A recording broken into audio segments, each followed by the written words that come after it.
এই জাদুবিদ্যা সত্য। এবং এখনকার অনেক ভণ্ড যে কবিরাজগুলো বের হয়েছে, এরা জিনকে তাবে করে নিয়ে এই জিনদের মধ্য দিয়ে মানুষের মধ্যে জাদু ছড়িয়ে দিয়েছে, এবং এর ফলশ্রুতিতে বহু পরিবার ধ্বংস হয়ে যাচ্ছে। এই জাদুবিদ্যা সত্য।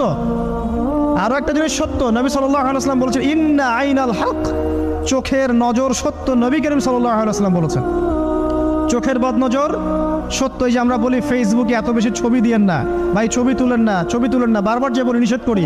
কারণ কি জানেন? একটাই কারণ, বিকজ চোখ লাগাটা সত্য। মানুষের চোখ লাগে, এই কথা শুনলে অনেক মজুমদাররা হাসবে না? কথা বুঝতে পারেন নাই? কিন্তু এটা সত্য, কারণ নবী করিম সাল্লাল্লাহু আলাইহি ওয়াসাল্লাম যা বলেছেন, সাদাকাল্লাহু ওয়া সাদাকা রাসূলুহুল কারীম। নবী যা বলেছেন, আল্লাহ যা বলেছেন, চিরায়ত সত্য, এর বাইরে কোনো সত্য আছে? আচ্ছা দেখেন, আমি বললাম যে জাদুবিদ্যা সত্য,